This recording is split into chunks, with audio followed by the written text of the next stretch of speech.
My husband put me in a coma. I almost let him do it again. I woke up in a hospital bed feeling like I'd taken the longest nap of my life, and my body was punishing me for it.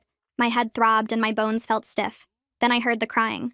A man sat beside me with his face buried in his hands, shoulders shaking like he'd been carrying something heavy for a very long time. I tried to figure out who he was and why he was crying next to me, but that's when the real panic set in. Call me Grace Vanderwall because I don't know my name. It was like someone had taken an eraser to my entire brain and wiped it completely clean.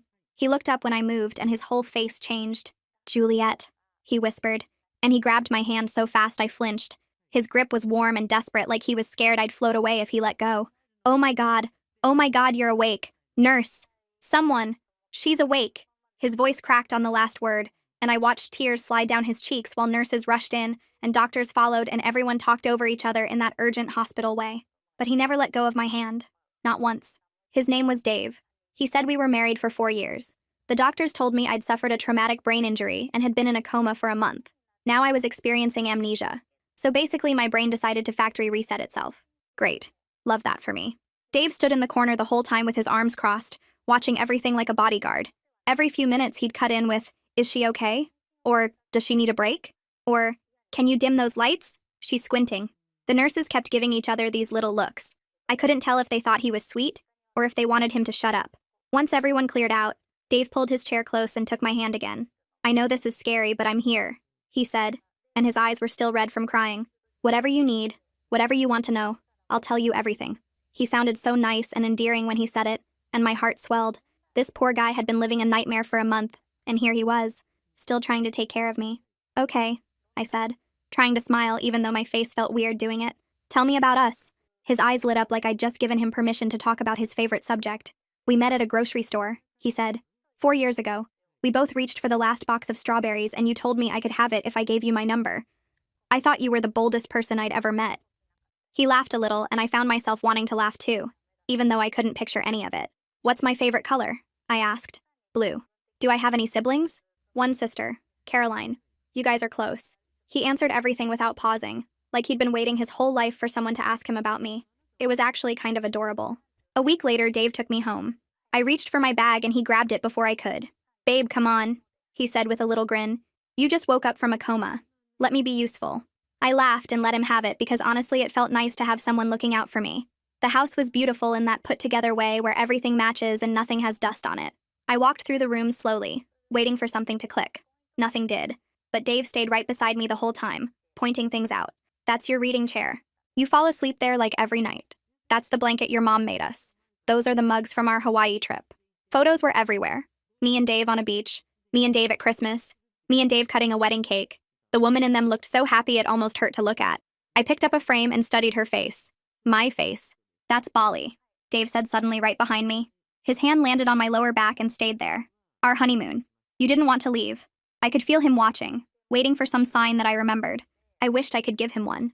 "This is really weird," I said, putting the frame down. "Like, I'm looking at my own face and I feel nothing.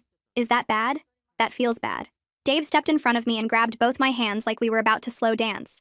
"Hey, look at me," he said, and his voice was so soft it almost didn't sound real. "This is a lot. I get it. But we're going to figure this out together, okay? I'm going to help you remember who you are. Who we are." He paused and did this thing where he tilted his head and looked at me like I was something precious. "And if you never remember, that's okay too. I'll just make you fall in love with me all over again." It should have been romantic. It was romantic, probably. A devoted husband promising to help his broken wife rebuild her entire life. Standing in our beautiful home surrounded by proof that we were happy once. I should have felt lucky. And I did, kind of. I had someone who clearly loved me. Someone who knew everything about my life when I knew nothing. Someone who wasn't giving up on me even though I couldn't remember his face. So why did some tiny part of me feel like holding my breath? I ignored it and chalked it up to the amnesia, the overwhelm, the weirdness of being a stranger in my own body. Dave was being perfect. The house was perfect. My life from what I could see had been perfect. I didn't know yet that perfect was the whole point. I didn't know the old me had been running the night of that accident. I didn't know she'd been running from Dave.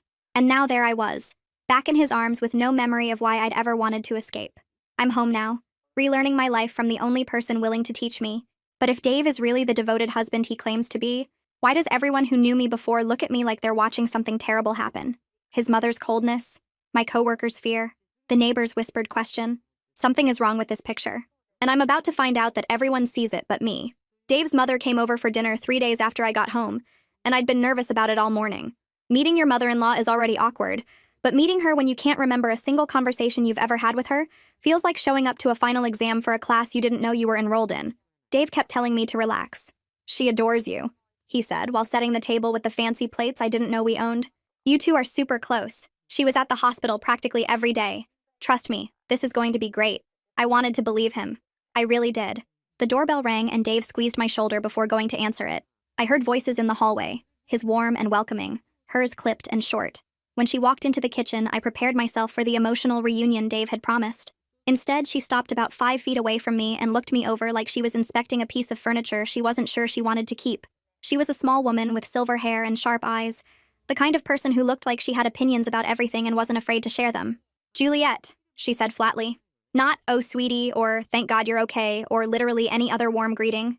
Just my name, stated like a fact. She hugged me eventually, but it was the kind of hug you give a distant coworker at a retirement party. Stiff arms, minimal contact, pull away as fast as possible. I tried not to let it bother me because maybe she just wasn't a hugger. Some people aren't. But then Dave went to grab wine from the kitchen, and the second he was out of earshot, she leaned toward me and said, "Well, I'm glad you're finally behaving like a proper wife." I blinked at her. "Sorry, what?" She just smiled this tight little smile and patted my arm. "Nothing, dear. You look well." Then Dave came back and suddenly she was a completely different person. Warm and chatty and asking if she could help with anything. I stood there trying to process what had just happened while she complimented the table settings like she hadn't just said something incredibly weird to me. Finally behaving? What did that even mean? What had I been doing before that was so improper? I wanted to ask, but the moment had passed and Dave was pouring wine and talking about work, and his mother was laughing at his jokes and I felt out of place. I told myself I was overthinking it. She was old. Old people say strange things sometimes. It didn't mean anything. A week later, a woman showed up at our door while I was watching TV in the living room. Dave answered, and I could see the entryway from where I sat on the couch. She was around my age with curly hair, and she was holding a bouquet of sunflowers wrapped in brown paper. "Hi, I'm Becky," she said brightly. "I work with Juliet. Everyone at the office wanted to send something, and I volunteered to drop them off because I live closest, and—" She stopped talking. Just stopped mid-sentence like someone had pressed pause on her. I watched her face change as she looked at Dave. The color drained out of her cheeks so fast I thought she might faint. Her hands started trembling and the flowers shook with them. I didn't know if Dave noticed or not because he kept his voice perfectly calm and friendly when he spoke. "That's so thoughtful. I'll make sure she gets them." But Becky was already backing up. She practically threw the flowers at him and mumbled something I couldn't hear, and then she was gone. Walking so fast to her car she was almost running. I sat up straighter on the couch. "Who was that?" I called out. Dave came into the living room holding the sunflowers like nothing had happened. "Just a coworker of yours," he said with an easy shrug. "Nice that they're thinking of you." He kissed my forehead and took the flowers to find a vase. I kept staring at the front door. Becky hadn't just been uncomfortable. She'd been scared. Legitimately, visibly scared. Of what? Of Dave? That didn't make any sense. He'd been nothing but nice to me. I told myself she was probably just weird around hospitals and sickness. Some people don't handle that stuff well. It didn't mean anything. 2 weeks in, and Dave still came with me everywhere. Grocery store, pharmacy, doctor appointments, everywhere. He said it was because I didn't know my way around yet, and he worried about me getting lost or overwhelmed. It made sense at first, but by now I was starting to feel like I had a very attentive shadow. This particular day, he had a work call he absolutely couldn't miss, so he dropped me off at the grocery store with strict instructions. "Stay inside," he said. "Keep your phone on. I'll be back in 30 minutes. Text me if you need anything." I told him I wasn't 5 years old and he laughed and said he knew, but he couldn't help worrying. Sweet, right? I thought so too. I was standing in the produce section staring at apples and trying to figure out if I liked them when someone appeared beside me. An older woman with graying hair and tired eyes. "Juliet?" she said quietly, and I turned. "I'm sorry. Do I know you?" She nodded slowly. "I'm Faith. I live 2 houses down. We used to talk sometimes when you were out in the garden." I smiled apologetically. "I'm so sorry. I was in an accident and my memory—" "I know," she said, cutting me off. She glanced around quickly, nervously, like she was looking for someone. Then she leaned in close enough that I could smell her perfume. "Are you okay? Are you safe?" The question hit me like ice water. "What do you mean?" I asked, but she was already stepping back, her eyes fixed on something behind me. I turned around and saw Dave walking through the store entrance, scanning the aisles. When I looked back, Faith was gone, just completely vanished like she'd never been there. Dave found me a minute later. "Making friends?" he asked with a smile. "No," I said. "Just looking at apples." He took my hand and led me toward checkout, and I let him even though he was gripping my hand a little too hard to be normal. But I didn't know what else to do. That night, I couldn't sleep. I lay next to Dave, listening to him breathe and running through everything in my head. His mother's comment, Becky's terror, Faith's question. 3 different people looking at me like I was standing in a burning building and didn't know it.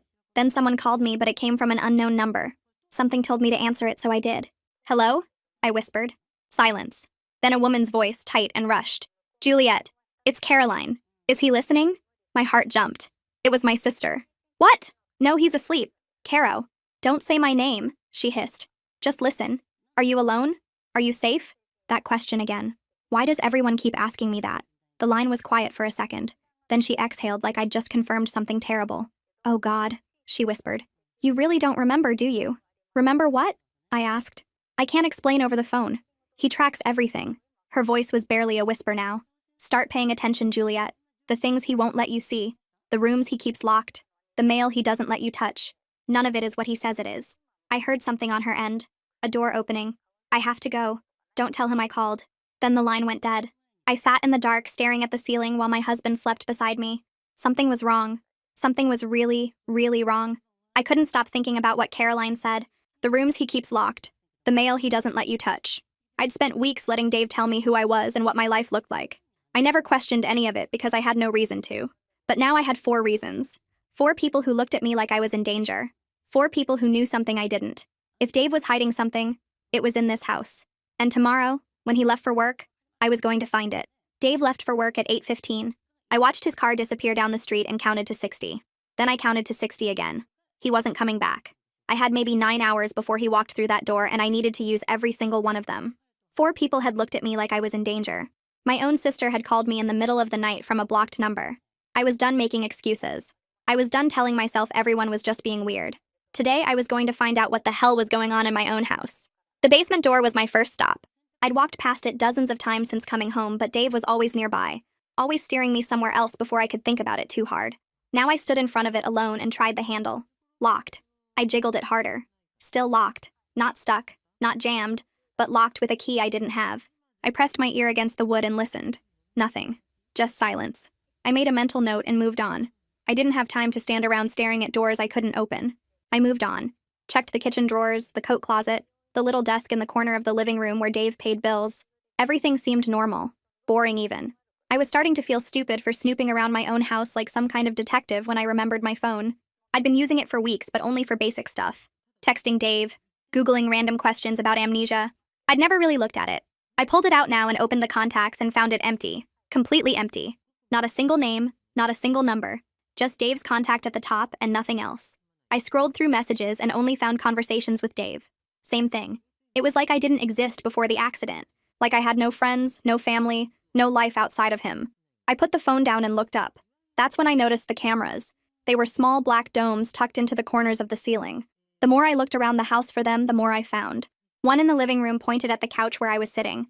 Another in the kitchen. The hallway by the front door. I checked the bedroom and found another one above the dresser angled toward the bed. 4 cameras. Maybe more that I couldn't see. My skin started to crawl. I tried to think of a reason for so many cameras from Dave's perspective. Maybe it was for my safety since I was still getting used to things and he needed the peace of mind. But why would a concerned husband need to watch his wife from 4 different angles?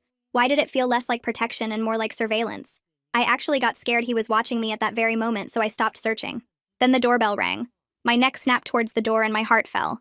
Dave? No. He had a key he wouldn't ring. I walked to the door slowly and opened it. A mailman stood on the porch holding a stack of envelopes. "Afternoon," he said with a friendly nod. "Got a few for you today." He handed me the mail and I looked down at it. Bills, flyers, and one envelope with my name written on it by hand.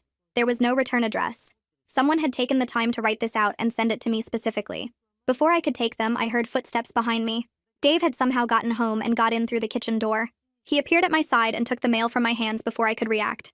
"I got it, babe," he said casually, flipping through the stack. "You don't need to worry about this stuff.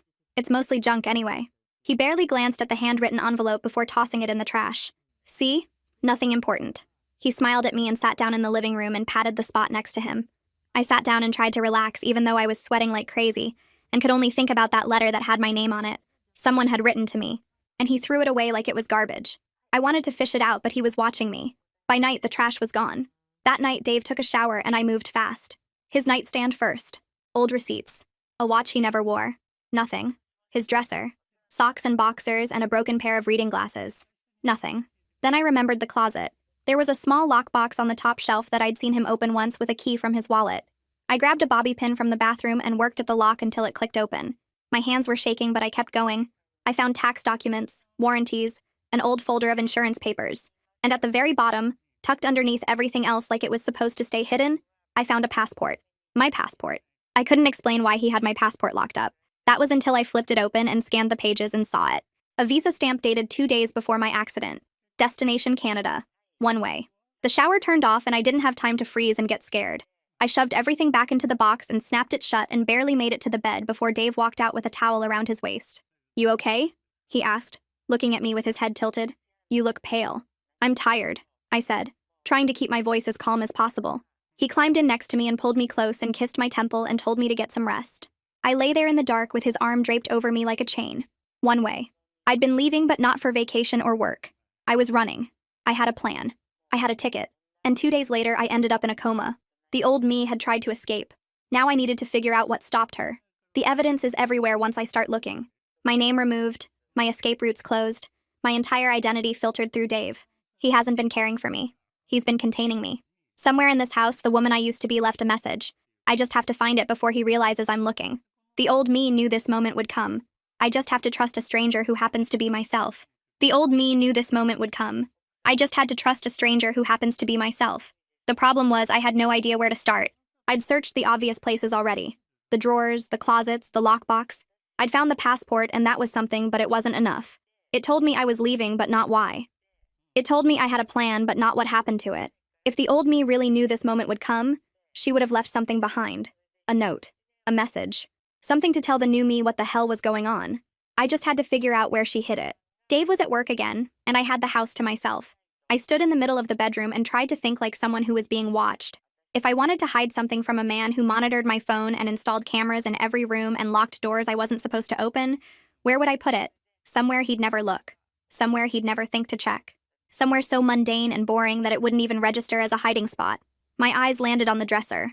Heavy wood, old-fashioned, sitting against the wall like it had been there forever.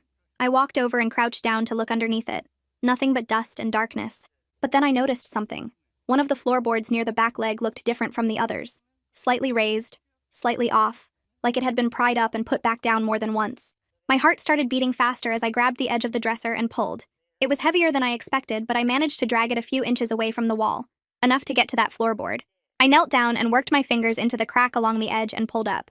It came loose easier than I thought it would. And underneath it, tucked into the dark space between the floor and the foundation, was a notebook.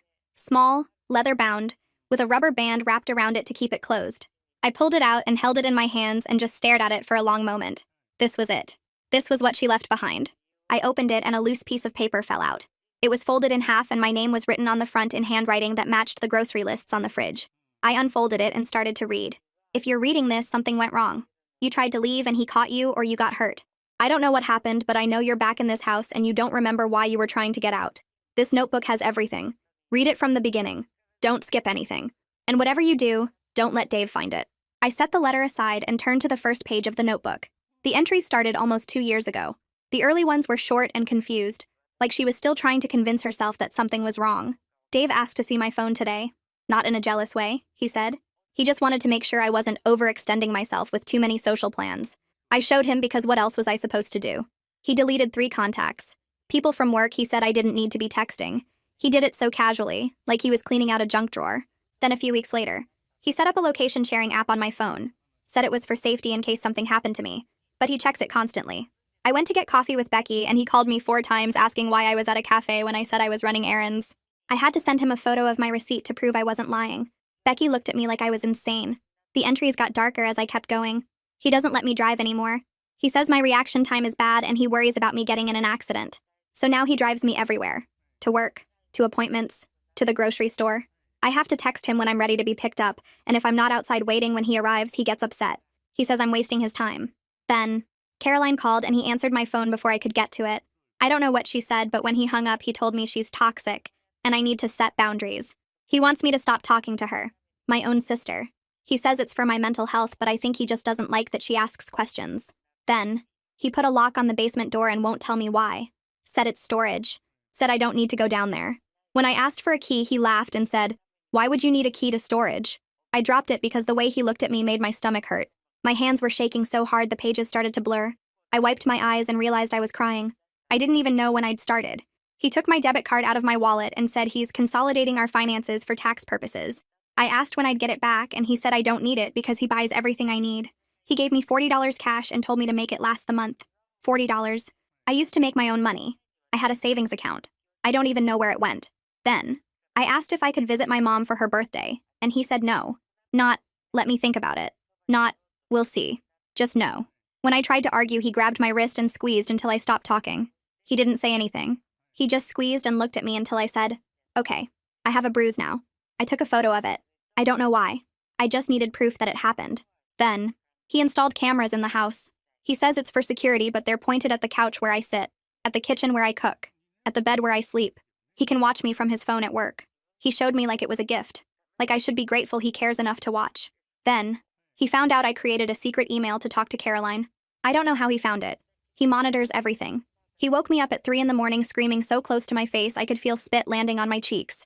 He said if I ever went behind his back again, he'd make sure I never spoke to Caroline or anyone else ever again. I asked what that meant, and he smiled and said, "You don't want to find out." I flipped to the back of the notebook and found them. Photos.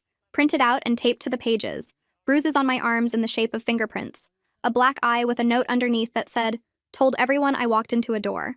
A burn mark on my wrist with a note that said, "Punishment for coming home 20 minutes late." Evidence. She documented everything. Every hurt, every threat, every moment he made her feel small and scared and trapped.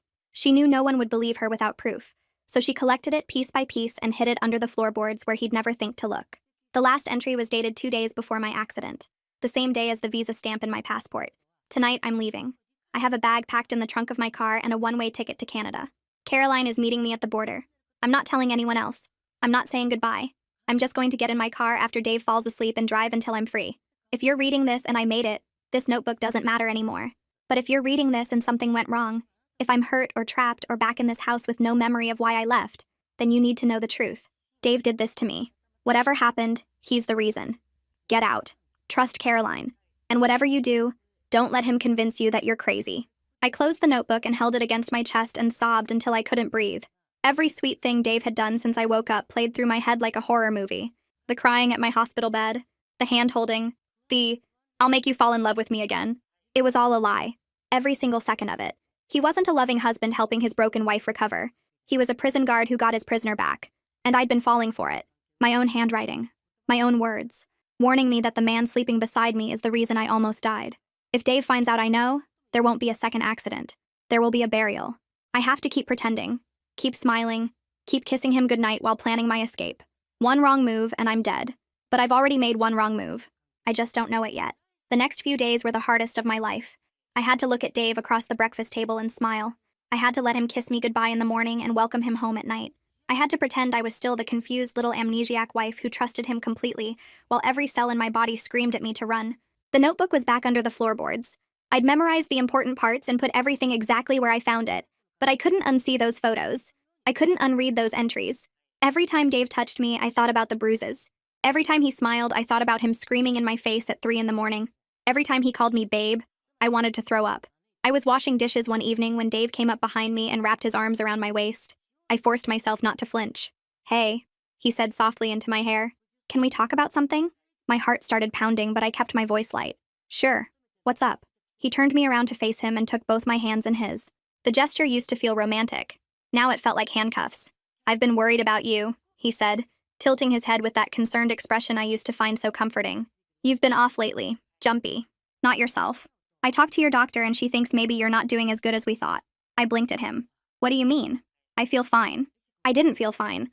I felt like I was going to have a heart attack standing in my own kitchen. But he couldn't know that. Dave sighed and squeezed my hands. "Babe, you've been wandering around the house at weird hours. I've seen you on the cameras." My blood went cold. The cameras. Of course. He'd been watching me search. He'd seen me moving furniture and looking in closets and going through drawers. "I was just looking for things," I said quickly. "Trying to find stuff that might help me remember. Photo albums and stuff." He nodded slowly, but his eyes didn't match his sympathetic expression. I know you're trying. But the doctor said this might happen. Sometimes after a head injury, people get confused. They start thinking things that aren't real. It's not your fault. I wanted to scream. I wanted to tell him I knew everything. I wanted to throw those photos in his face and watch him try to explain away the bruises and the burn marks. But I couldn't. Not yet. I didn't have a plan. I didn't have anywhere to go. So I did what old Juliet would have done. I played along. Thinking things that aren't real? I said, letting my voice wobble a little. You think something's wrong with me? Dave pulled me into a hug and stroked my hair. I think you've been through a lot. And I think maybe we need to get you some more help. Somewhere you can focus on getting better. He let go of me and walked over to the counter where his work bag was sitting. He pulled out a glossy brochure and handed it to me. It was for a recovery center. The photos showed a big white building surrounded by trees and smiling people in comfortable clothes. It looked like a spa.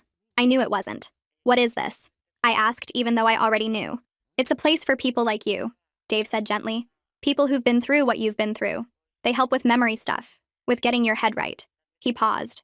I think you should go there for a little while, just until you're feeling better. I stared at the brochure. The words blurred in front of me. He wanted to put me away, lock me in some facility where no one would believe a word I said, where he could visit me with flowers and everyone would think what a devoted husband and I would never get out. I don't think I need this, I said carefully. I feel like I'm getting better every day. Dave's jaw tightened for just a second before the soft expression returned. Babe, you've been acting weird, going through my stuff, asking strange questions. The other night you were up at 2 a.m. just standing in the hallway staring at the basement door. I had been doing that.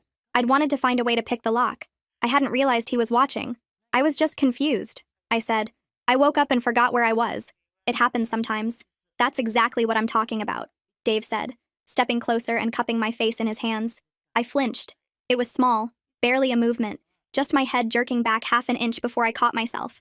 But it was enough. Dave's eyes changed. Not his expression. That stayed soft and concerned, but something behind them shifted, sharpened. He'd touched my face 100 times since I woke up, and I'd never once pulled away. I'd leaned into it, melted into it, trusted it, and now I'd flinched like he was about to hit me. Like I knew something I shouldn't know. I saw him clock it. I saw him file it away. He smiled softly instead. You're confused. You need help. Real help. More than I can give you here. His thumb stroked my cheeks and I wanted to pull away so bad it hurt. I already told your mom and your sister what's been going on. They think this is a good idea too. I stopped my eyes from widening. You talked to Caroline? Of course. She's your sister. She should know. His voice was so calm, so reasonable. She was upset at first, but I explained everything. The memory stuff. The way you've been acting. She gets it now. He was lying. He had to be lying. Caroline knew the truth. She'd told me to trust her. But what if he'd gotten to her?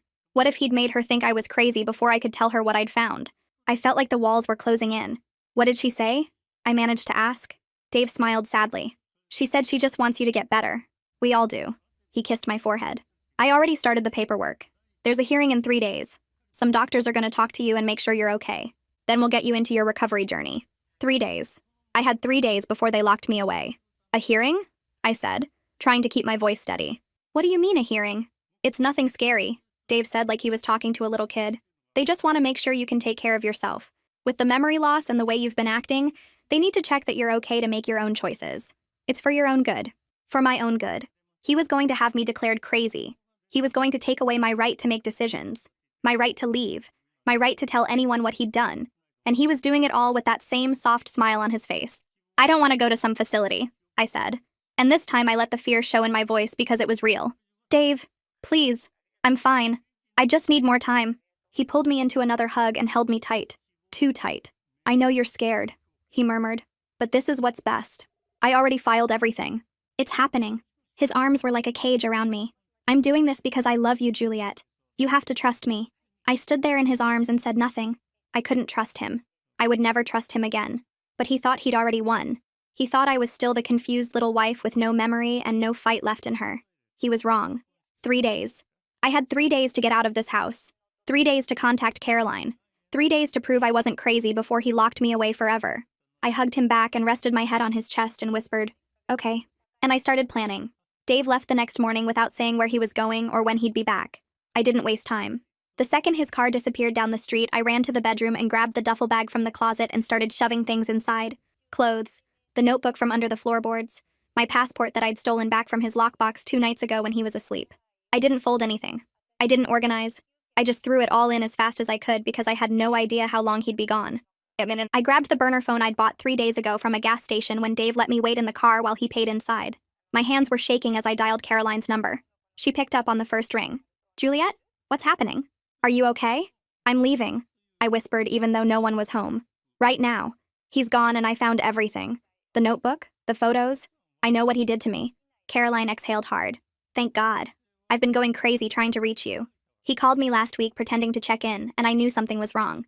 Where are you going? I can meet you. I don't know yet. Just away. Anywhere. Okay, listen to me, she said, and her voice was urgent. Get out of that house and go straight to the nearest police station. I'm 40 minutes away, but I'm leaving right now. Don't stop anywhere else. Don't talk to anyone. Just go. Okay, I said. Okay, I'm going. Juliet. She paused. If something goes wrong, if you can't get out, I'm calling the cops. I don't care what he says. I'm not losing you again. I hung up and shoved the phone in my pocket and zipped the bag. Slung it over my shoulder, headed for the front door. My hands were shaking so bad I could barely grip the handle. I took a breath, turned the lock, pulled the door open. Dave was standing on the porch. My whole body went cold. He wasn't supposed to be here. He'd just left. I saw him leave.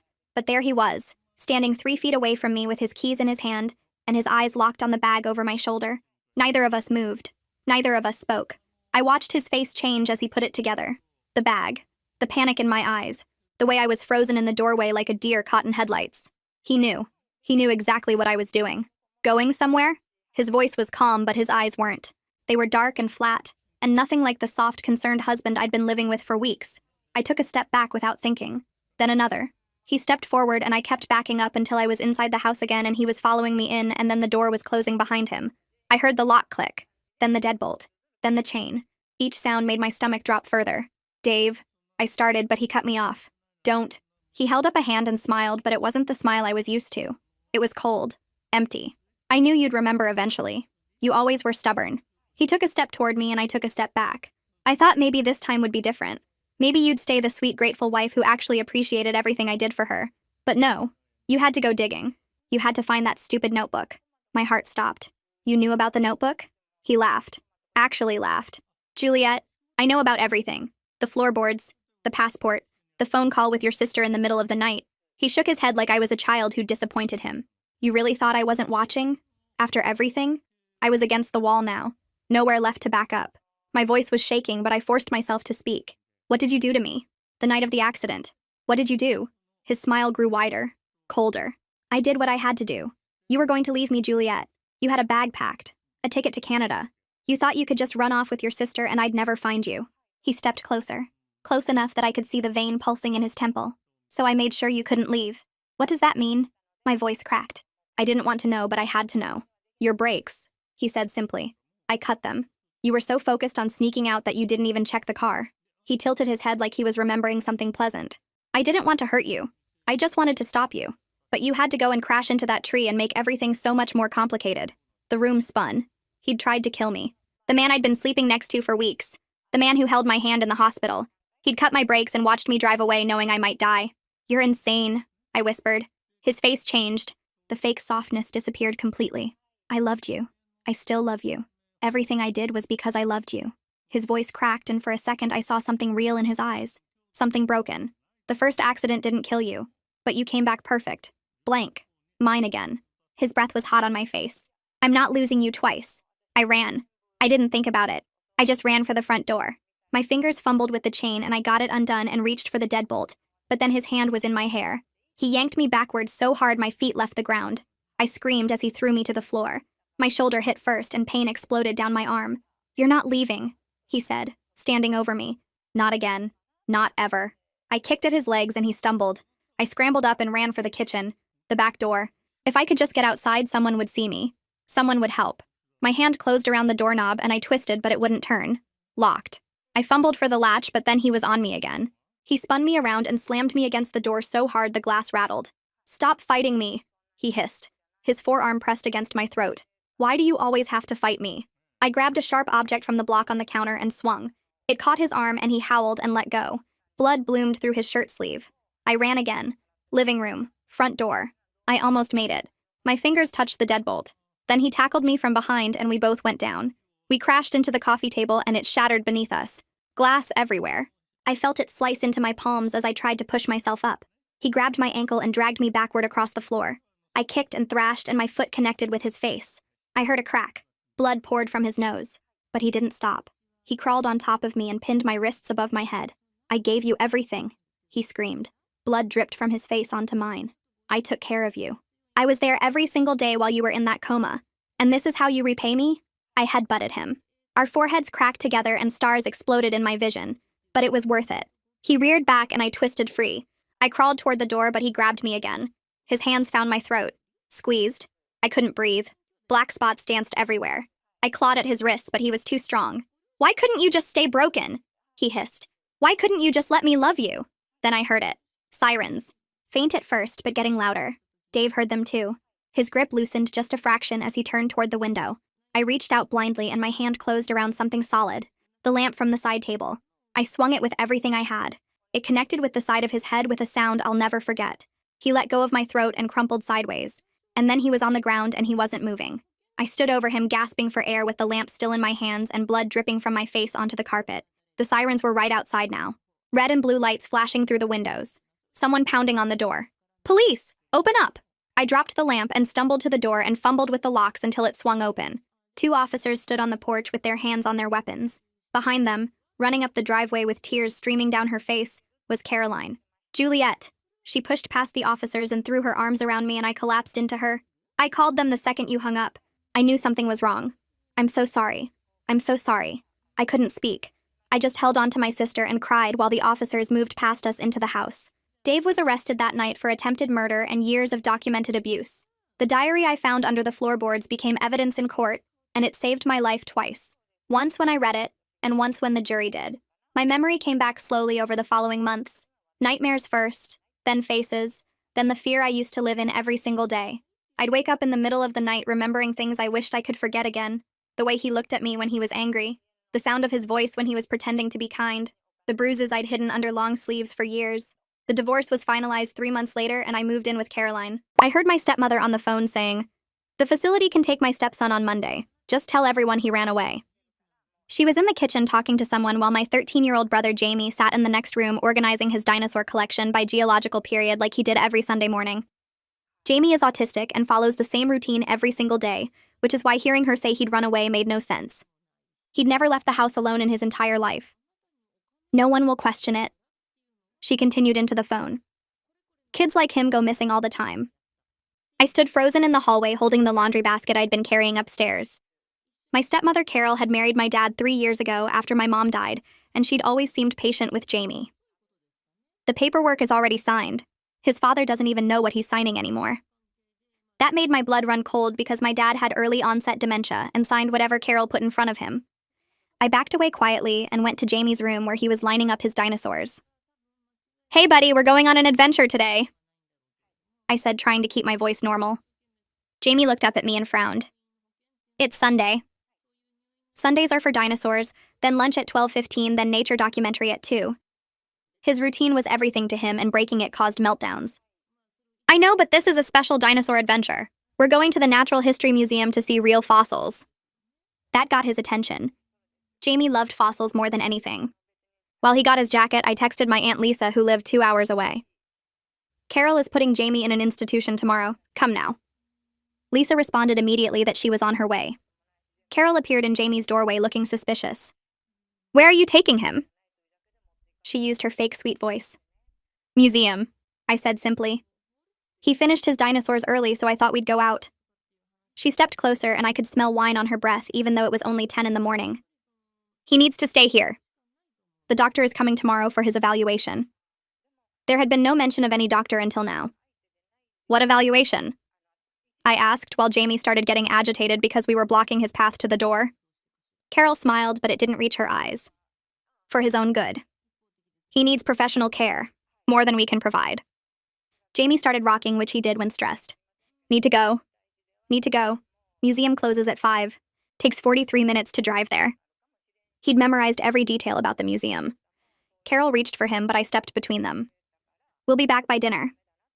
I took Jamie's hand and led him past her. She followed us to the car. "You can't just take him." "I'm his legal guardian now." That was news to me. "Since when?" I asked while helping Jamie buckle his seatbelt. He was counting his dinosaur facts book pages to calm himself. "Since your father signed custody over to me last week. For medical decisions." She pulled out a document from her pocket like she'd been carrying it around waiting for this moment. I looked at it and saw my father's shaky signature at the bottom. Dad doesn't have the capacity to sign legal documents, I said. His neurologist said that 6 months ago. Carol laughed. Prove it. By the time you get a lawyer, your brother will be safe in a facility that can properly handle his needs. That's when Jamie spoke up, surprising both of us. Carol told the man on the phone that the insurance pays $8,000 a month for autistic residential care. She said she needs the money for her sister's surgery. We both turned to stare at him. Jamie rarely acknowledged conversations happening around him. When did she say that, Jamie? I asked gently. He thought carefully. Tuesday at 4:17 p.m. She was in Dad's office. The man's name was Richard.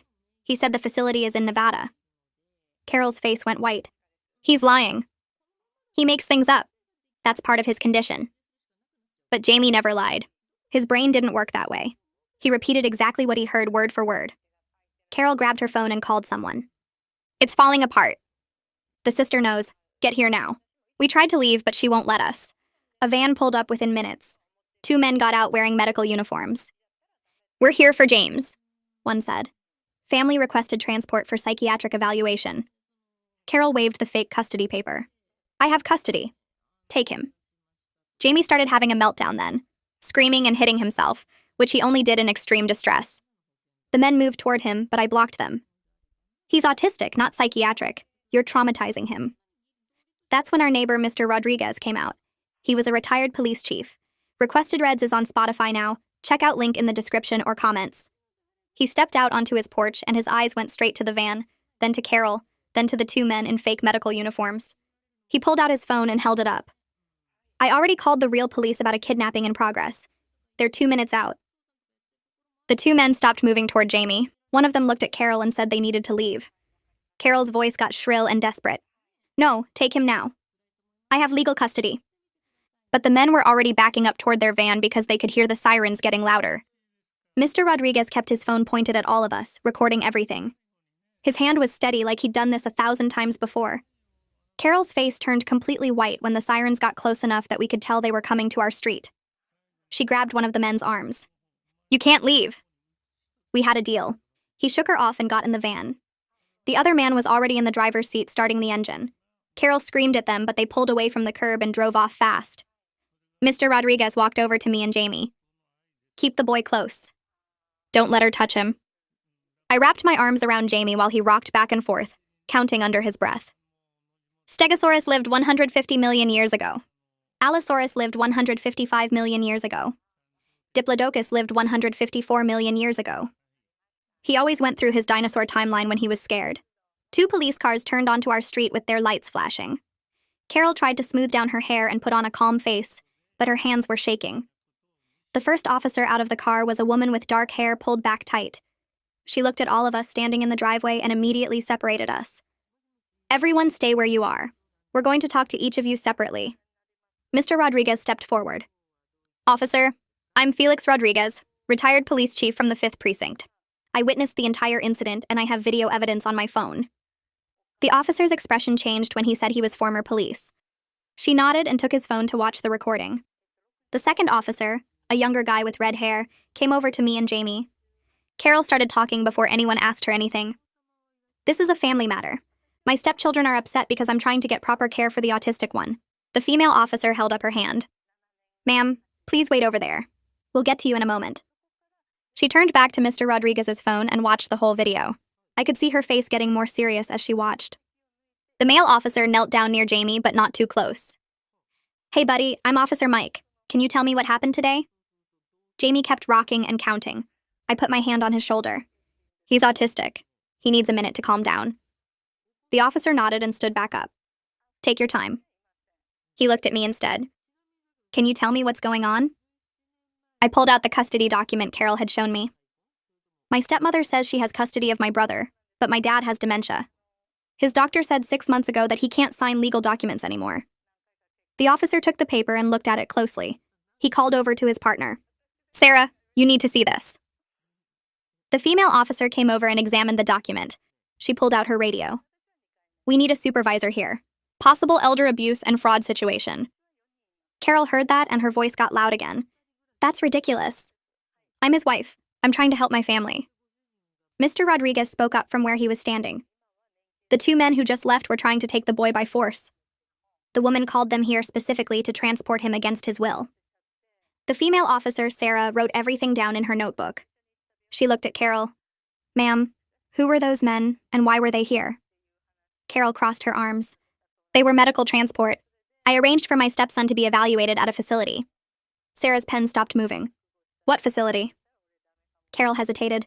A residential treatment center in Nevada, for his autism. Sarah and Mike exchanged a look. Mike got on his radio and asked for the license plate number from Mr. Rodriguez's video. Then he called it in to have the van stopped and the men brought back for questioning. That's when Jamie suddenly stopped rocking. He stood up straight and looked right at Sarah.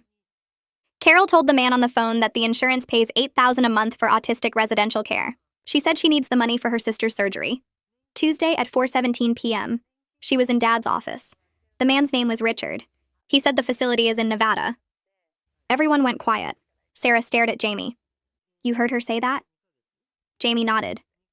She also said Dad doesn't know what he's signing anymore. She said kids like me go missing all the time and no one questions it. Carol's face went from white to red. He's lying. He makes things up. That's part of his condition. He doesn't understand what he hears. But Mr. Rodriguez shook his head. Officer, I've known this boy for 3 years. He's never lied about anything. His brain doesn't work that way. If he says he heard it exactly like that. Sarah asked Jamie more questions. What else did Carol say on the phone? Jamie thought for a second. Richard said the paperwork was ready. Carol said she'd have me there by Monday. Richard said to tell everyone I ran away. Carol said no one would question it because autistic kids go missing all the time. Every word Jamie said matched exactly what I'd heard Carol say on the phone that morning. Sarah wrote it all down while Mike called for another unit. Carol tried to interrupt, but Sarah told her to be quiet. Ma'am, you need to stop talking right now. Then Sarah asked Jamie about the time and date again, and he repeated it exactly the same. Tuesday at 4:17 p.m. Sarah asked him what day of the week that was, and Jamie said it was Tuesday, and that was his library day, and he'd been organizing his dinosaur books by author. She asked what he'd had for lunch that day, and he said turkey sandwich with no crust and apple slices and milk. Everything he said was specific and detailed and never changed. Carol tried one more time. You can't believe him. He's disabled. Mr. Rodriguez stepped closer. Officer, I need to tell you something about this boy. 3 years ago, there was a car accident on our street. Jamie was outside and saw the whole thing.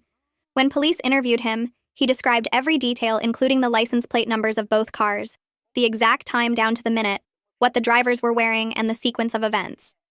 Every single thing he said was confirmed by traffic cameras. The kid's memory is perfect. Sarah looked at Carol with a completely different expression now. Ma'am, we're going to need you to come to the station to answer some questions. Carol started backing up toward the house. I don't have to go anywhere. This is my home. Mike moved to block her path to the door. Actually, ma'am, you do need to come with us. That's when I heard tires squealing and saw my Aunt Lisa's car fly around the corner and slam to a stop in front of our house.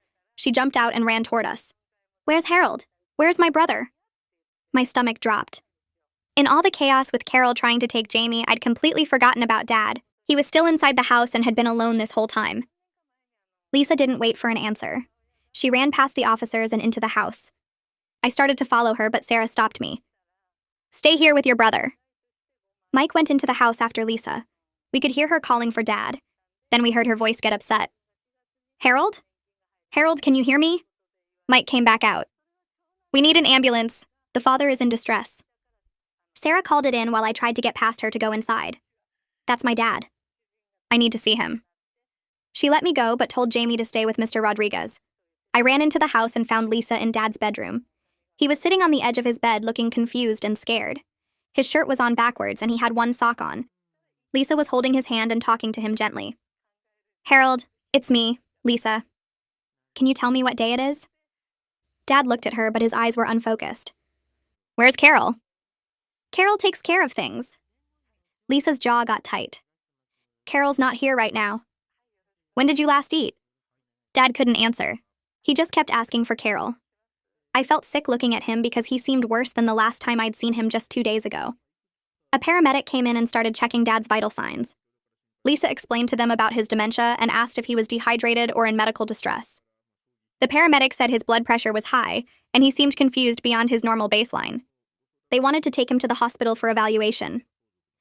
Sarah came into the room with her supervisor, a sergeant with gray hair and a serious face. Lisa turned to them. "I'm Harold Moore's sister. I need to know what's happening with Carol."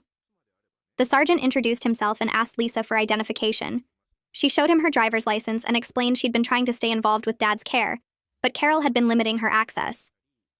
"She stopped returning my calls 3 months ago. She said Harold was doing fine and didn't need visitors because it confused him. I should have pushed harder." The sergeant asked about Dad's medical condition, and Lisa pulled out her phone to show him emails from Dr. Swanson, Dad's neurologist. 6 months ago, Dr. Swanson documented that Harold lacks the capacity to make legal or medical decisions. Any documents he signed after that date are invalid. The sergeant read through the emails carefully. Then he looked at the custody document Carol had been waving around. "This is dated 2 weeks ago." Lisa's face went hard. "Then it's fraudulent. Harold couldn't legally sign that." The sergeant called for Adult Protective Services and Child Protective Services to come to the house immediately. Within minutes, a woman in her 30s arrived carrying a worn leather bag and wearing practical clothes that looked like they'd survived countless emergency calls. She introduced herself as Kathleen Walls from Child Protective Services and asked if we could all talk separately. Lisa stayed with Dad while Kathleen took me into the kitchen first. She sat across from me at the table and pulled out a notebook, but kept her eyes on my face instead of writing anything down yet. She asked me to describe a normal day in our house before today, and I told her about Jamie's routines, Dad's confusion, Carol's increasing frustration with both of them. Kathleen wrote down specific details like when Carol started drinking during the day and when she stopped letting Lisa visit. Then she asked if Carol had ever hurt Jamie or Dad physically. I said no, but she'd yell at Jamie when he had meltdowns and she'd gotten Dad to sign papers he didn't understand. After 20 minutes with me, Kathleen went to talk to Jamie in his room. I could hear her gentle voice asking him questions and Jamie's careful, literal answers. He told her his exact daily schedule and how Carol got angry when he needed extra time for transitions. He said Carol told him 3 weeks ago that he was too much work and maybe he'd be happier somewhere else with other kids like him. Kathleen spent almost an hour with Jamie, letting him show her his entire dinosaur collection while she asked about his relationship with each family member. When she came back downstairs, she looked troubled but didn't share what Jamie had said. She talked to Lisa next, then spent time with Dad, though that conversation was shorter because he kept getting confused about who she was. By early afternoon, Kathleen asked to see the custody document Carol had been waving around earlier. Lisa pulled it from her purse where the police had returned it after photographing it. Kathleen studied the paper carefully, running her finger over the notary seal at the bottom. She took out her phone and snapped several pictures from different angles, then called someone and described what she was seeing. She used words like irregular stamp impression and possible forgery. She told whoever was on the phone that she was sending the images right away for verification. Less than an hour later, her phone rang and she stepped outside to take the call. When she came back in, her expression was harder than before. She told us the document was fraudulent because the notary seal didn't match any registered notary in the county, and the document had never been filed with the family court like it should have been. Carol had created fake paperwork and carried it around like it was real. Kathleen called the police sergeant who'd been here earlier and explained what they'd discovered. Within 30 minutes, 2 officers arrived with paperwork for a search warrant. They asked Lisa to show them where Carol kept her personal belongings and office space. Lisa led them to the small room off the kitchen that Carol used as her home office. The officers started going through the desk drawers and filing cabinet while Kathleen, Lisa, and I waited in the living room. Jamie sat on the floor organizing his dinosaurs again because the routine helped him feel safe after all the disruption. I could hear the officers talking quietly and the sound of papers being moved around. After about 40 minutes, one of them called for Kathleen to come look at something. She went into the office and came back out looking grim. She asked Lisa to come see as well. They were in there for another 20 minutes before returning to where I waited with Jamie. The officer explained they'd found multiple documents with forged signatures, all supposedly signed by Dad in the past 6 months. There were medical consent forms, financial authorizations, insurance documents, and 3 different versions of custody papers. Carol had been practicing Dad's signature and getting better at it over time. They also found a folder with information about facilities in Nevada and Arizona, including fee schedules and payment arrangements. One document showed Carol would receive $2,000 for every placement she facilitated. Lisa pulled out her phone and scrolled through her contacts until she found Dr. Swanson's number. She stepped into the hallway to make the call while the officers continued documenting what they'd found. I could hear Lisa explaining the situation and asking about Dad's capacity evaluation from 6 months ago. Her voice got louder when she described the forged documents and Carol's scheme. After about 10 minutes, she came back and put her phone on speaker so Dr. Swanson could talk to the officers and Kathleen. Dr. Swanson's voice was clear and professional as she confirmed she'd documented in detail that Dad lacked the capacity to make legal or medical decisions as of 6 months ago. She said she'd sent copies of her evaluation to Dad's primary care doctor and had discussed it with Dad and Carol in a family meeting. Carol had been present when Dr. Swanson explained that any legal documents Dad signed after that date would be invalid. Dr. Swanson said she was shocked that Carol had continued getting Dad to sign things and would provide written testimony and her complete medical records for any legal proceedings. She also offered to conduct a new evaluation of Dad's current state if needed. Kathleen thanked her and ended the call, then made notes about everything Dr. Swanson had said. By late afternoon, Kathleen told us she'd made her preliminary determination. She said that based on the interviews, the fraudulent documents, and Dr. Swanson's testimony, there was clear evidence of elder abuse and attempted child endangerment. She was recommending that Jamie and I stay in the house with Lisa as temporary guardian while the investigation continued. Dad would also remain at home but would need supervision and a formal capacity evaluation. Carol would not be allowed to return to the house or have any contact with any of us pending the outcome of the investigation. The police sergeant said they were placing an emergency protective order that would be served to Carol at the station. Kathleen said she'd file her report tonight and a judge would review everything first thing in the morning for a temporary custody order. The next morning, Jamie's advocate called to tell us she was filing an emergency petition with the court. She explained that based on everything Kathleen documented and the police report about the fake custody papers, she had enough evidence to ask for immediate guardianship changes. The court scheduled a hearing for 3 days from now because of how serious the situation was. I felt sick with worry, but also relieved that someone official was finally stepping in to protect Jamie. Lisa sat with me at the kitchen table while we talked to the advocate about what would happen at the hearing. The advocate said Judge Lorraine would review all the documents, interview people if needed, and make a decision about who should have legal authority over Jamie and Dad. I couldn't stop thinking about how close Carol came to taking Jamie away, and how we almost didn't stop her in time. That afternoon, Lisa's phone rang with a number she didn't recognize. She answered and her expression changed immediately. Carol's lawyer was on the other end trying to set up a meeting to discuss everything. The lawyer kept saying Carol was under a lot of stress and made some bad choices, but she never meant any real harm. He suggested we could work this out without going through a big court battle that would upset everyone. Lisa's voice stayed calm and cold as she told him we would only communicate through our own lawyer from now on. She hung up and looked at me with anger in her eyes. The fact that they were trying to make Carol's actions sound like simple mistakes made me so mad I wanted to scream. Carol had planned to send Jamie away for money and lied to everyone about it.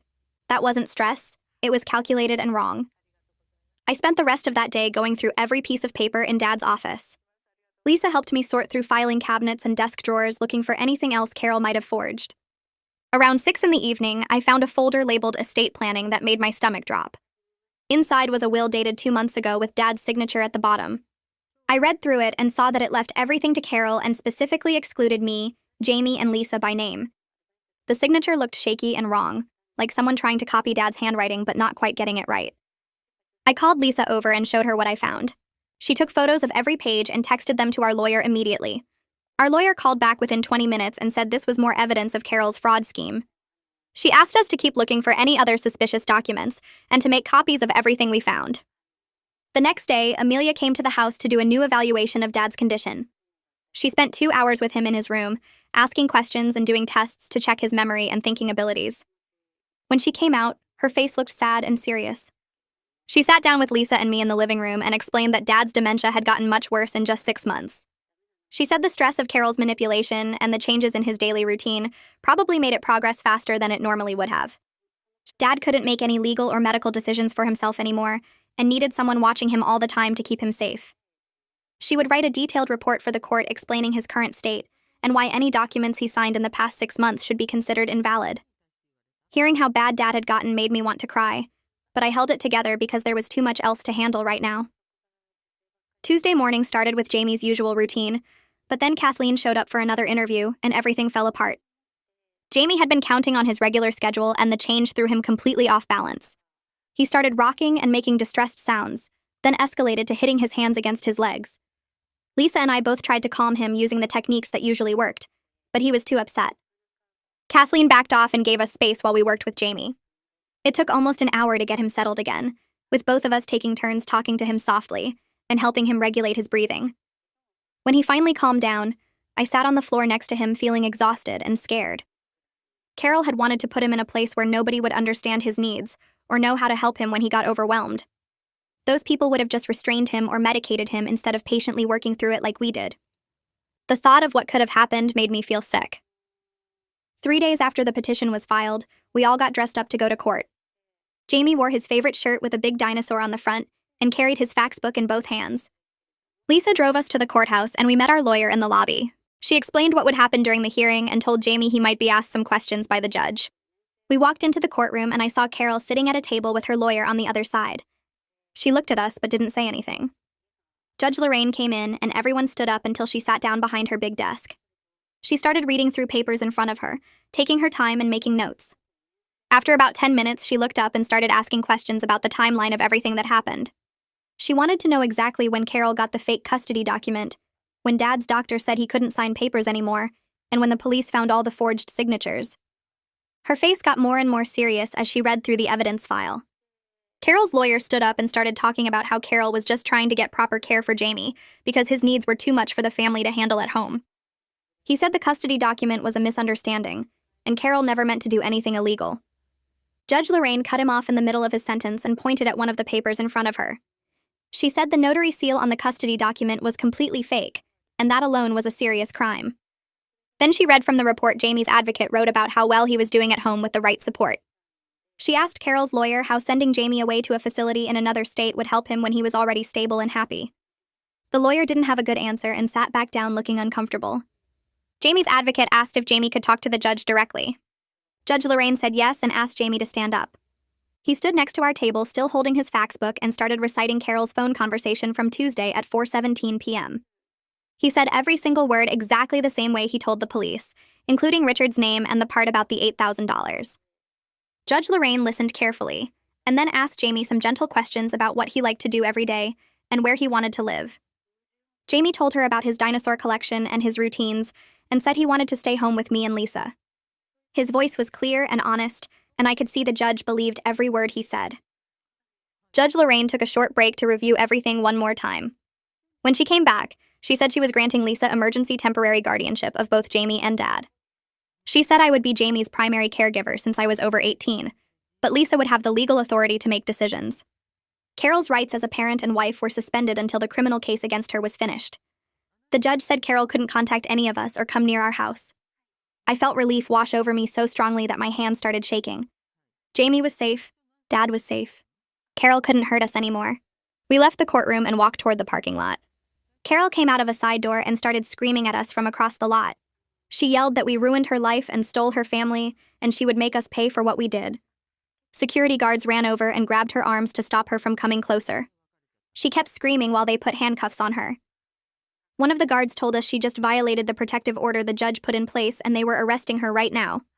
Watching Carol lose control like that scared me because I realized she was desperate enough to do anything. Even with the court order and the police involved, she might still try to hurt us if she got the chance. The next morning, Lisa helped me set up Jamie's new routine chart on the refrigerator with color-coded sections for each part of his day. We wrote down breakfast at 7:30, therapy sessions on Tuesdays and Thursdays, dinosaur organization time on Sunday mornings just like before. Jamie studied the chart carefully and asked 17 questions about what would happen if something ran late or got canceled. I explained we'd built in buffer time between activities so one delay wouldn't mess up everything else. He seemed satisfied with that answer, and went to arrange his dinosaur collection in his room using the same system he'd always used. Lisa made phone calls to her boss explaining she needed family leave, and surprisingly they approved 4 weeks immediately. She told me her company had good benefits for situations like ours, and she'd been there long enough to have the time saved up. We interviewed 3 home health aides before finding someone Dad seemed comfortable with. The woman's name was Olivia, and she'd worked with dementia patients for 12 years. She knew how to redirect Dad when he got confused and didn't get frustrated when he asked the same questions repeatedly. By the end of the first week, our household had found a rhythm that actually worked. Jamie followed his routines, Dad had consistent care, and Lisa handled all the legal and medical appointments that kept piling up. 2 weeks after the courthouse incident, a detective called asking us to come to the police station for an interview about Carol's activities. We sat in a conference room with Detective Anderson, who had files spread across the table. He explained they'd been investigating Carol and Richard for the past 10 days and discovered this wasn't their first scheme. They'd been running this operation for 2 years, targeting families with disabled children and elderly relatives. Carol would identify vulnerable families through support groups and online forums, then work her way into their lives. She'd befriend the parents, offer help, gain trust, then start manipulating the situation to get legal control. Once she had guardianship or power of attorney, she'd place the person in Richard's facility and collect kickbacks from the insurance payments. We were the first family who fought back and exposed them before the placement happened. Detective Anderson said they found records of 8 other families where Carol and Richard successfully pulled off the scheme. Those families never realized what happened because Carol made everything look legitimate. The district attorney wanted our full cooperation for prosecution because our case had the clearest evidence of intent and conspiracy. Jamie's recording of the phone conversation combined with the forged documents gave them everything they needed to build a strong case. 3 days later, a financial investigator came to our house with a laptop full of spreadsheets showing where Carol spent the $40,000 she stole from Dad's accounts. I sat at the kitchen table while she walked me through every transaction. Carol withdrew cash regularly and used it for casino visits in Atlantic City. She took 2 trips to Las Vegas that cost $8,000 total. She bought designer clothes and jewelry that showed up on credit card statements. There were payments to a plastic surgery center for procedures she had done. Not a single dollar went toward Dad's care or medical expenses like she claimed. The investigator showed me receipts for things Carol purchased the same week she told Dad she needed money for his medication. She'd bought a $3,000 handbag while Dad went without his prescriptions for 4 days. The sister's surgery story was completely fake. Carol didn't even have a sister according to the background check they ran. She'd made up the entire medical emergency to justify taking money and to make herself look sympathetic. I felt sick looking at the evidence of how thoroughly she'd lied to everyone. The investigator explained they were building a case for financial elder abuse and fraud that would add years to whatever sentence Carol got for the other charges.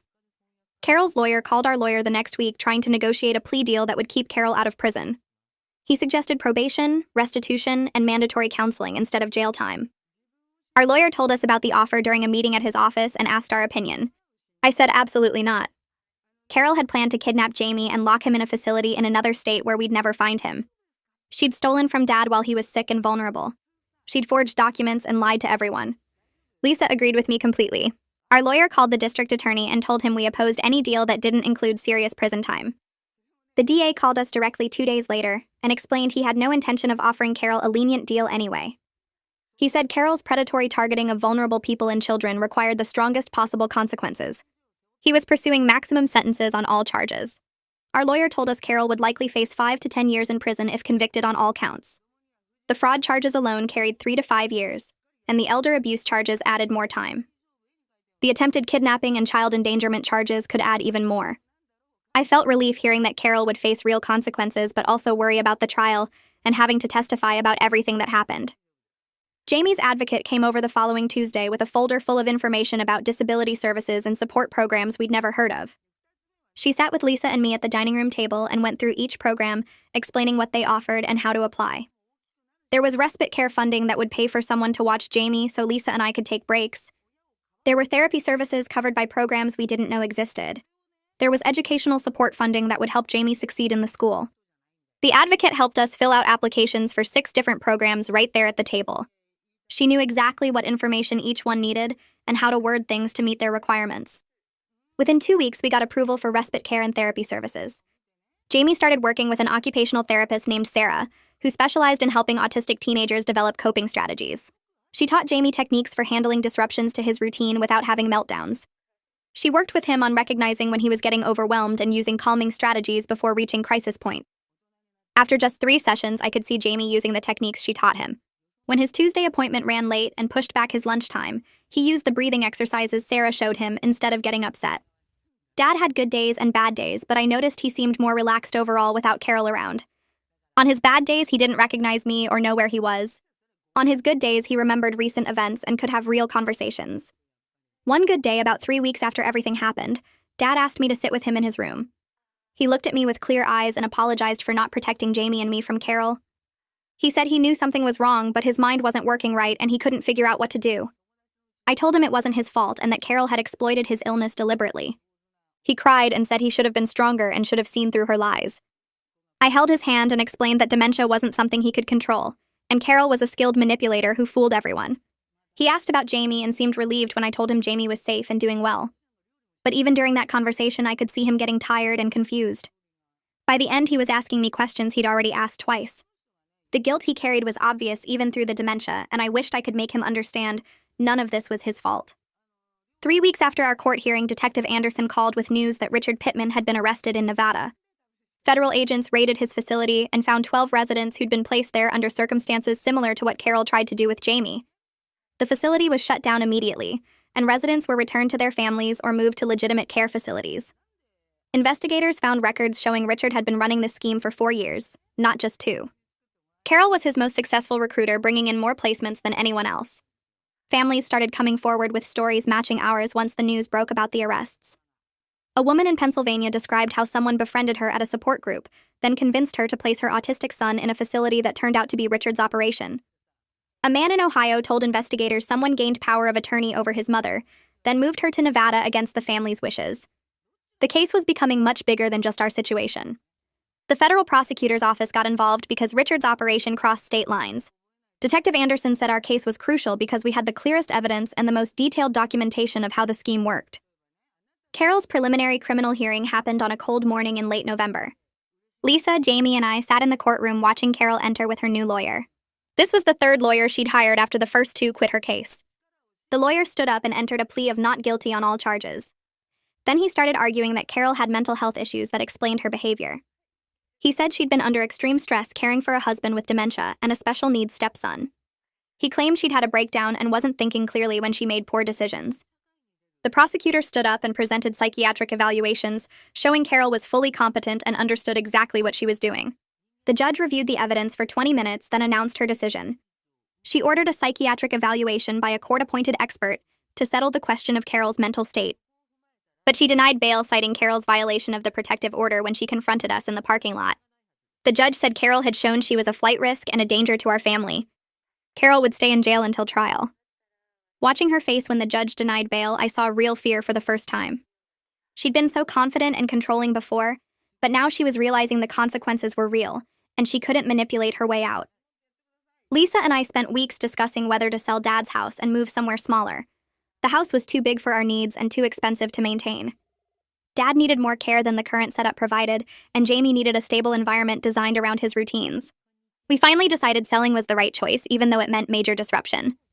We hired a realtor who specialized in quick sales and started the process of sorting through years of accumulated belongings. The hardest part was deciding what to keep and what to let go. I found boxes of Mom's things Dad had saved and spent an afternoon crying while going through her photographs and letters. Lisa helped me pack up the items that mattered and donated or sold everything else. We looked at 12 houses before finding the right one. It was a ranch-style home with 3 bedrooms and a big backyard. Everything was on one level, which would be easier for Dad as his mobility declined. The backyard had a covered patio and plenty of space for Jamie to set up his interests. The neighborhood was quiet and safe. We made an offer and it was accepted within 2 days. Moving day arrived 6 weeks after we decided to sell. I'd been dreading it because major changes were so hard for Jamie, but we'd prepared him carefully. We let him pick out paint colors for his new room. We measured the space and planned exactly where his dinosaur collection would go. We drew maps showing the layout of the new house. We visited 3 times so he could walk through and get familiar with it. On moving day, Jamie surprised me by staying calm and focused. He directed the movers on where to put his furniture and immediately started setting up his dinosaur organization system in his new room. He'd mapped out a new Sunday morning routine that accommodated the different room layout. He showed me his plan with detailed notes about timing and order. His adaptability encouraged me more than anything else that had happened. I'd been so worried the move would cause a major setback, but instead Jamie was showing me he could handle change when he felt safe and involved in the process. By the end of the day, our new house felt more like home than the old one ever had with Carol there. The court-appointed psychiatrist's report arrived 2 weeks after our move. I sat at the kitchen table reading through pages of technical language that boiled down to one clear conclusion. Carol was fully competent when she planned everything. She understood right from wrong. She knew exactly what she was doing when she forged documents and tried to institutionalize Jamie for money. The psychiatrist found no mental illness, no cognitive impairment, nothing that would excuse her actions. Her lawyer's defense strategy collapsed completely. The district attorney called Lisa that afternoon to explain they were moving forward with prosecution on 12 felony counts: fraud, forgery, elder abuse, child endangerment, conspiracy. Each charge carried serious prison time. Lisa put the phone on speaker so I could hear everything. The prosecutor sounded confident about conviction given the evidence we'd gathered. I felt relief mixed with exhaustion because this legal battle was far from over. That same week, I enrolled in online classes to finish my bachelor's degree. Lisa had been pushing me to maintain my own goals instead of becoming only a caregiver. She reminded me that I was 22 years old with my whole life ahead of me. We worked out a schedule where I could study in the mornings while she handled Dad's breakfast routine, and the home health aide arrived at 9. I took classes in the afternoons when Jamie was at the school and studied at night after everyone went to bed.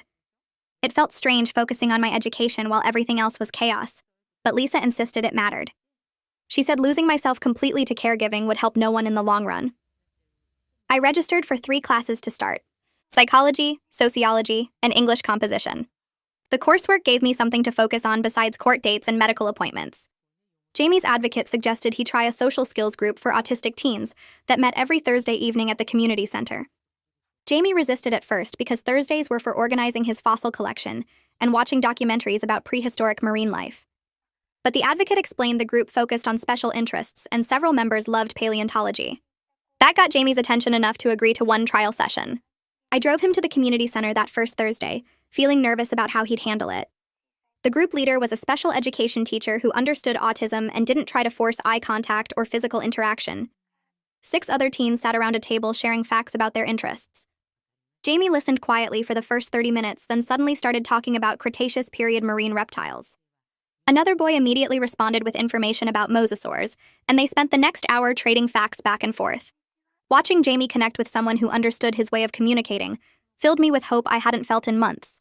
He came home that night and announced Thursdays would now include social skills group before fossil organization. His ability to adjust his routine when something mattered to him showed growth I hadn't expected. The trial date got set for 3 months away. Our lawyer scheduled multiple preparation sessions to get us ready for testimony. She explained that Carol's defense would try to discredit everything we said. They'd claim Jamie's memory was unreliable because of his autism. They'd suggest I was a jealous stepdaughter who resented Carol's relationship with Dad. They'd paint Carol as a stressed caregiver who made mistakes under pressure rather than a calculating criminal. The lawyer walked us through potential questions and how to answer them clearly without getting emotional. She warned that testifying would be difficult because Carol's attorney would try to confuse and upset us. I felt sick thinking about facing Carol in court, but I was determined to see this through. Jamie needed justice, and Dad deserved protection even if he couldn't understand what was happening anymore. Dad's condition kept declining gradually over those months. He had more bad days than good ones. He'd forget where he was and call out for my mom who'd been dead for 6 years. He'd ask about going to work even though he'd been on disability for 2 years. The neurologist explained that early onset dementia often progressed faster than the late onset type. We needed to focus on keeping Dad comfortable and safe rather than hoping for improvement. Lisa and I made the heartbreaking decision to start hospice services. A hospice nurse began visiting 3 times a week to check Dad's vitals and adjust his medications. The nurse was kind and patient, explaining everything in terms we could understand. She said Dad might have months or possibly a year depending on how quickly the disease progressed. Jamie didn't fully grasp what was happening, but he knew Dad was sick. He'd sit with Dad sometimes and read his dinosaur books out loud, even though Dad couldn't follow the words anymore. The simple presence seemed to comfort them both. 2 months before trial, everything changed again. Carol's lawyer contacted the district attorney with a plea offer. Carol would plead guilty to 6 felony counts in exchange for dropping the other charges and a recommended sentence of 7 years in prison. The DA called to ask our opinion because victim input mattered in plea negotiations. Lisa, our lawyer, and I discussed it for hours. Part of me wanted Carol to face all 12 charges and get maximum prison time. But our lawyer explained that trials were unpredictable, and juries sometimes made unexpected decisions. The plea deal guaranteed conviction and significant prison time. More importantly, it meant Jamie wouldn't have to testify. Putting him on the stand would be traumatic, even with preparation. After talking it through with everyone, including Jamie's advocate, we agreed to support the plea deal. 7 years felt like justice, even if it wasn't the maximum possible punishment. The plea hearing happened on a cold Tuesday morning in late November. We all went to court. Me, Lisa, our lawyer, and Jamie's advocate. Jamie stayed home with the health aide because there was no reason to put him through this. Carol stood before Judge Darling wearing an orange jumpsuit because she'd been denied bail after violating the protective order. The judge asked if she understood she was giving up her right to trial by pleading guilty. Carol said yes in a flat voice. The prosecutor read each charge out loud: fraud, forgery, elder abuse, child endangerment, conspiracy, theft. After each one, Judge Darling asked how Carol pleaded. Guilty, guilty, guilty. 6 times Carol admitted what she'd done. She offered no apology or explanation, just mechanical guilty pleas like she was reading from a script. Judge Darling accepted the plea but said she was reserving sentencing for 1 month to review victim impact statements and sentencing recommendations. Carol's lawyer requested she remain free on bail pending sentencing, but Judge Darling denied it immediately. Carol would stay in jail until sentencing. Watching her face when the judge made that ruling, I saw real fear replace the blank expression she'd worn all morning. I spent the next 2 weeks writing my victim impact statement. 5 pages describing how Carol's actions affected our family. The terror I felt when I overheard her phone call. The trauma of watching Jamie have a meltdown while strange men tried to take him. The betrayal of discovering she'd been systematically stealing from Dad and forging his signature for months. The ongoing impact of managing Dad's declining health while trying to maintain some kind of normal life for Jamie. I wrote about the nightmares I still had where Carol succeeded in taking Jamie away. I wrote about the trust issues I now had with anyone new who came into our lives. I wanted Judge Darling to understand the full scope of damage Carol caused to people who'd welcomed her into our family. Lisa wrote her own statement describing the financial burden and emotional toll of becoming an unexpected guardian to her nephew and brother-in-law. Jamie's advocate submitted a statement about the psychological harm Carol intended by trying to institutionalize an autistic child who was thriving at home. We wanted the judge to see Carol's actions weren't just legal violations, but attacks on the most vulnerable members of our family. The sentencing hearing arrived on a Friday morning 3 weeks before Christmas. The courthouse was decorated with wreaths and garland, which felt wrong given what we were there for. Judge Darling spent 20 minutes reviewing the case file, the plea agreement, the victim impact statements, and the sentencing recommendations. Then she looked directly at Carol and started speaking.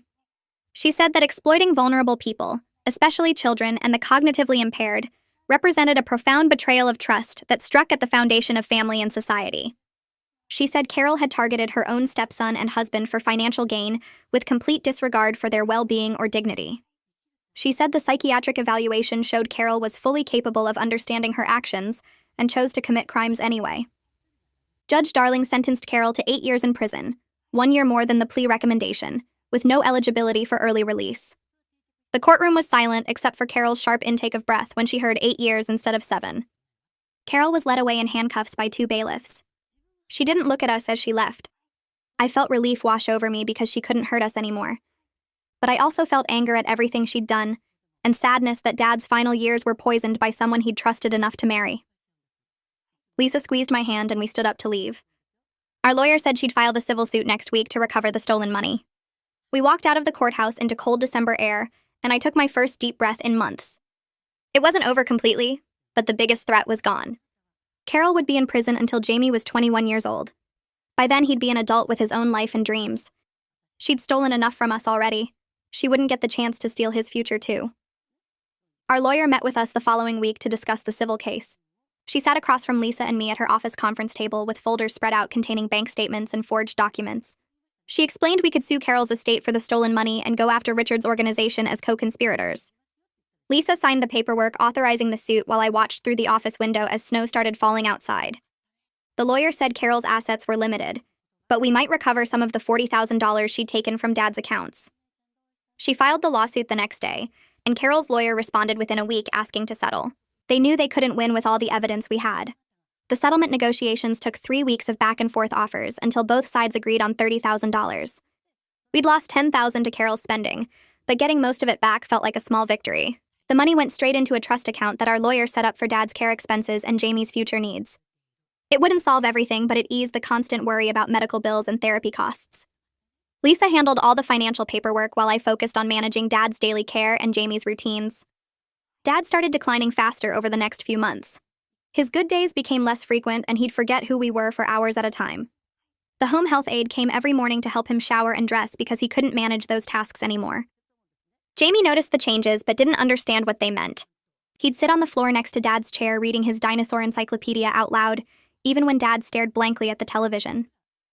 I asked Jamie once why he kept reading when Dad didn't respond. He looked at me confused and said Dad always liked hearing about dinosaurs, so he should keep hearing about them.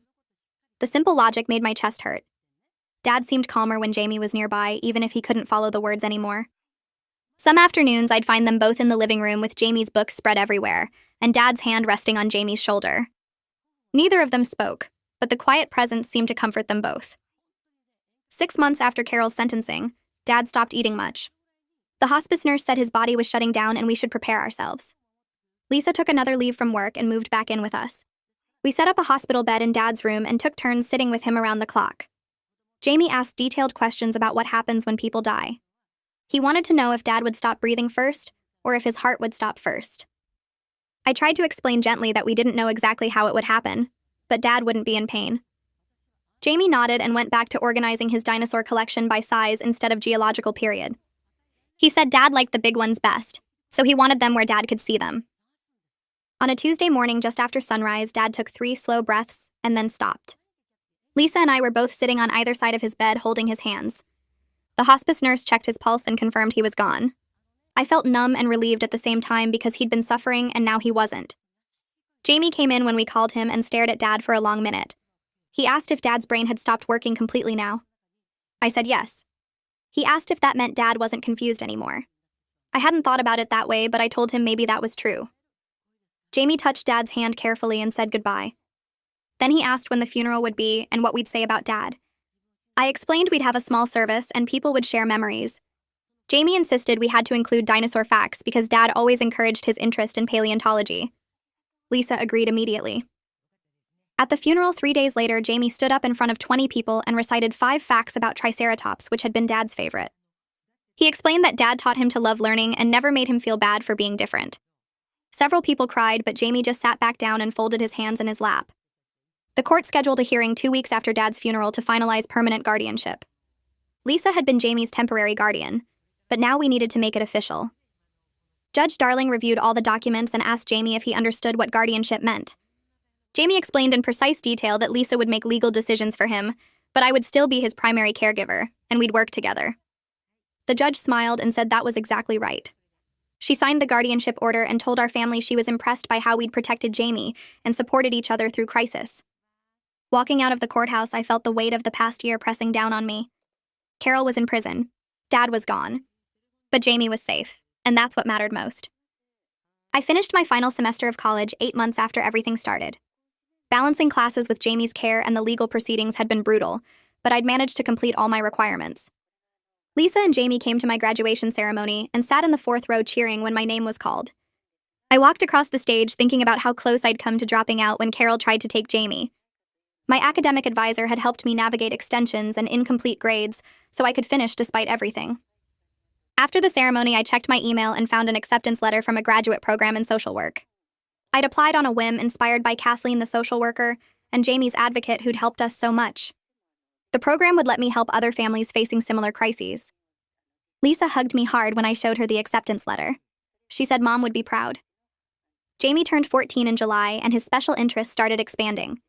He still loved dinosaurs, but now he spent hours researching paleontology programs at different universities.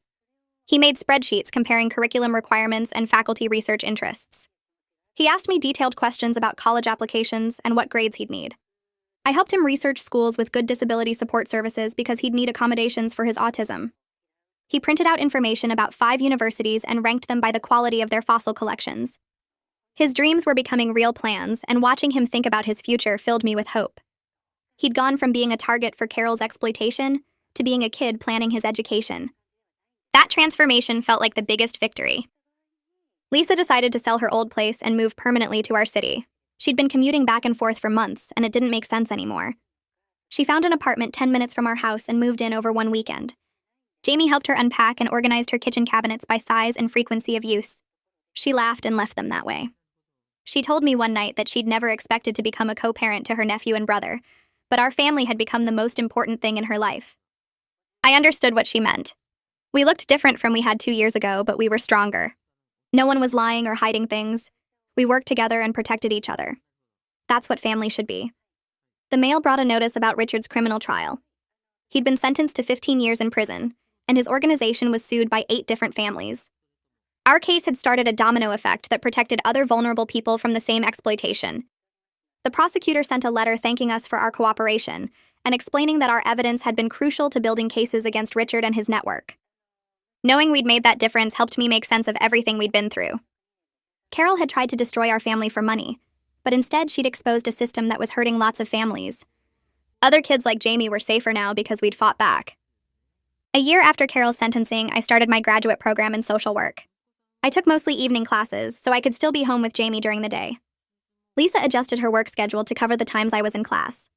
We developed smooth routines that let everyone pursue their goals while making sure Jamie had consistent support. He was doing well in 8th grade and had joined a paleontology club that met twice a month. The club took field trips to dig sites and museums. Jamie came home from each trip talking nonstop about fossils and rock formations.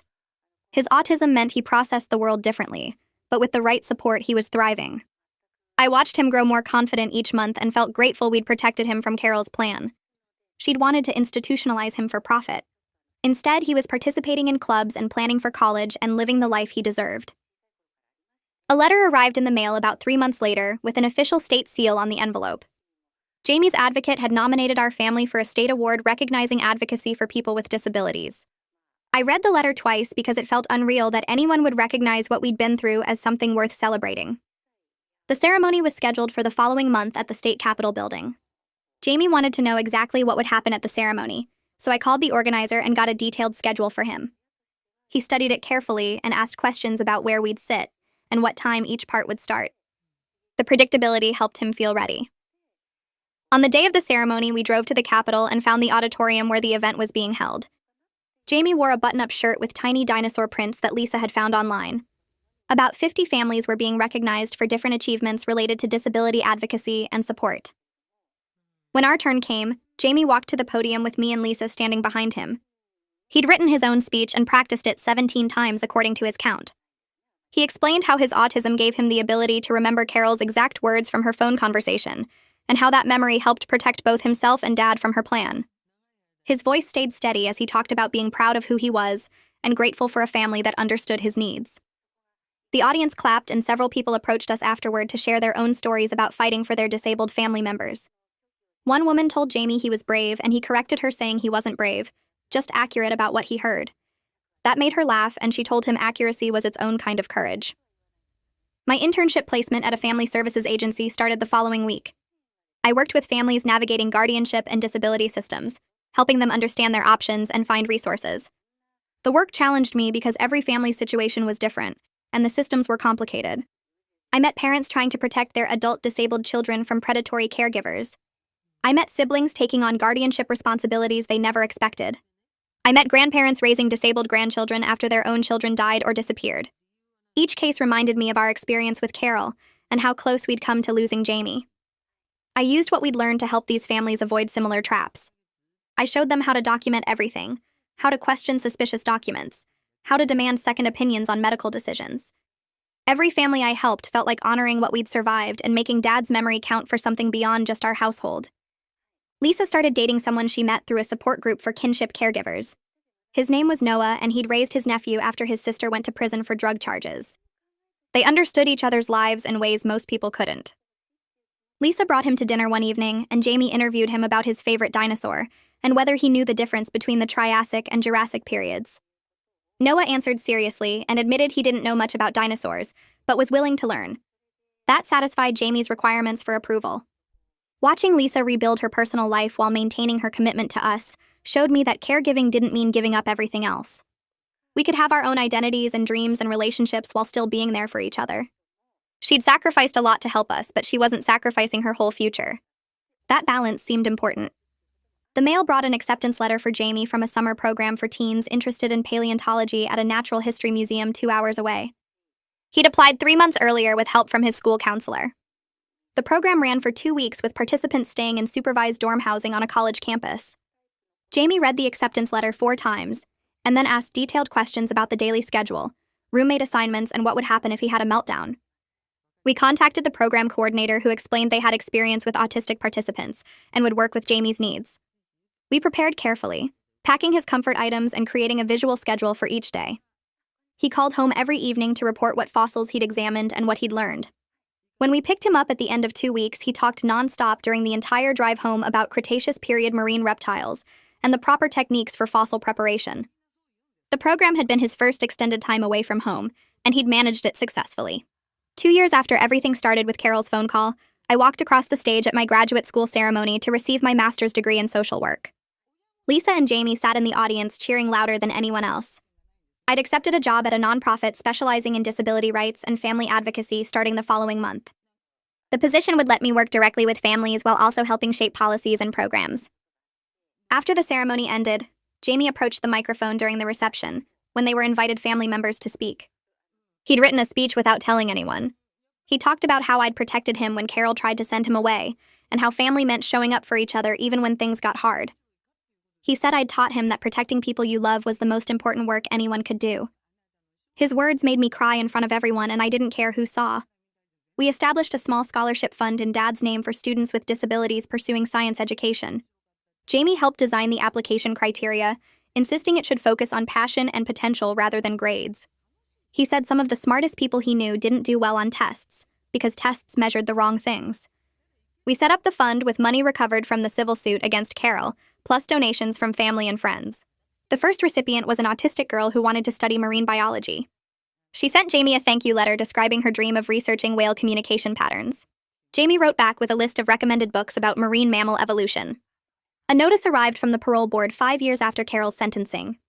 She was eligible for parole, and we had the right to submit statements about her release. Lisa, Jamie, and I each wrote statements opposing her parole.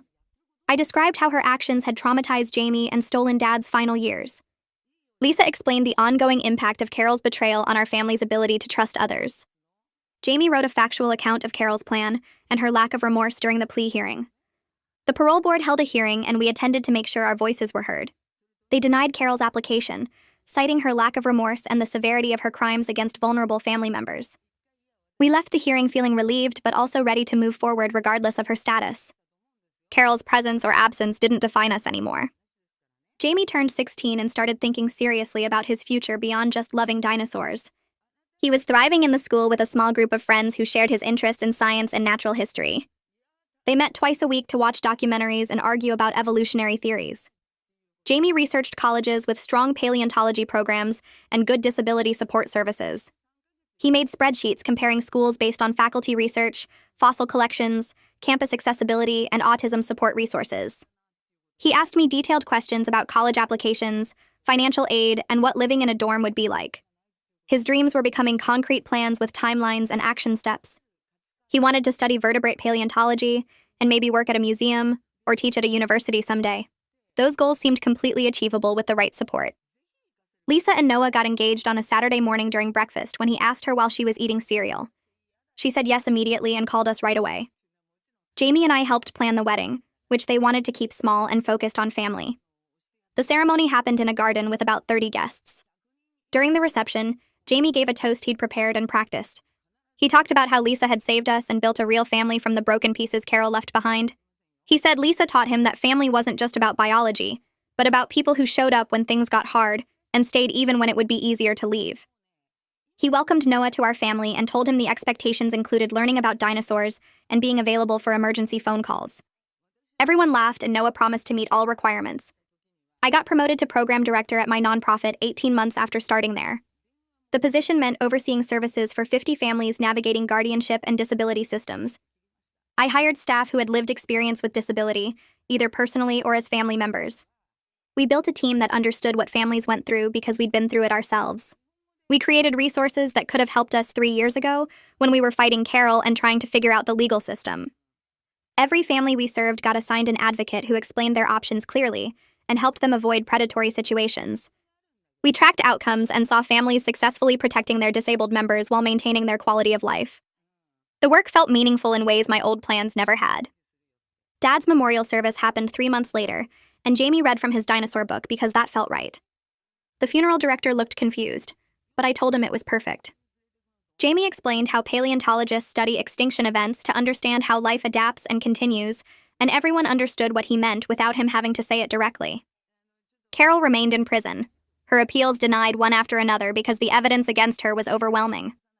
Richard Pittman got 15 years for his facility fraud scheme, and investigators found 11 other families he'd targeted the same way he tried to target us. Our case started everything unraveling for him. Lisa sold her house and moved into the neighborhood, buying a place 2 streets over so she could be close, but we all had our own space. She met someone at a support group for kinship caregivers, a teacher named Noah who had custody of his nephew, and they understood each other's lives in ways other people couldn't. I finished my degree online while working part-time at a nonprofit that helped families navigate disability services and guardianship issues. Every family I helped felt like honoring what we survived.